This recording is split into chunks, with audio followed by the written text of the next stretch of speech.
pasok ng isip mo. Pinatawag ko sa pangalan ni Kristo kung sino man nagpo-pressure sa buhay na tao nito na si Mary Grace. Amen.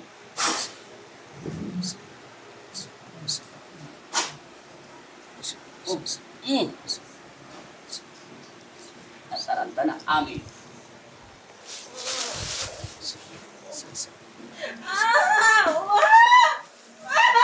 Lalayas ka sa loob ng espiritu niya o dudurugin kita ng pino-pino sa loob ng katawan niyan. Tinatanong kita. Lalayas ka sa loob ng katawan niya o hindi?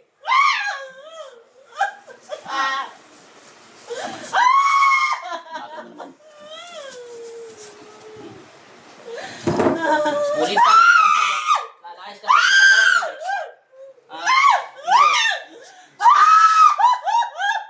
Hindi mo to hindi.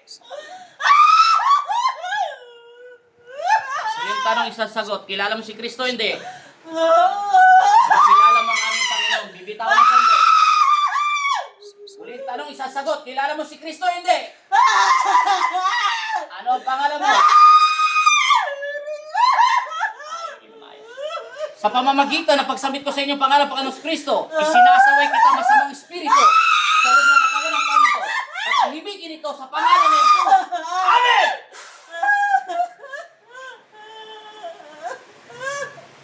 In Jesus' name.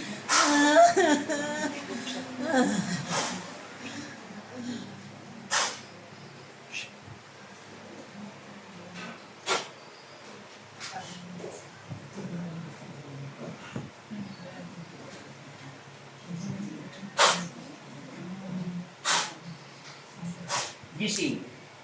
Sabi mo in Jesus' name. Sandal ka. Relax lang. Kaya nga muna. Kaya naman yung tubig. Sabal yung tubig niya. Yun. Tingin na. Tingin ka na. Alam mo, sakit niya pa sa physical? Ang anak, kapatid mo to? Panganay? Ay, magkapatid pala kayo, no? May halo siyang stress, depression. Kaya pinapasokan siya ng masamang espiritu.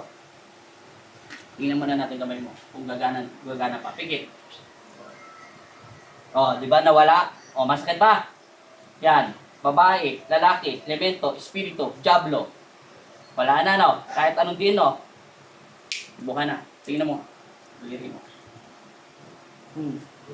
Pantay na. Pantay. Relax yung pag-isip. Ano pakiramdam mo ngayon? Magang mabigat.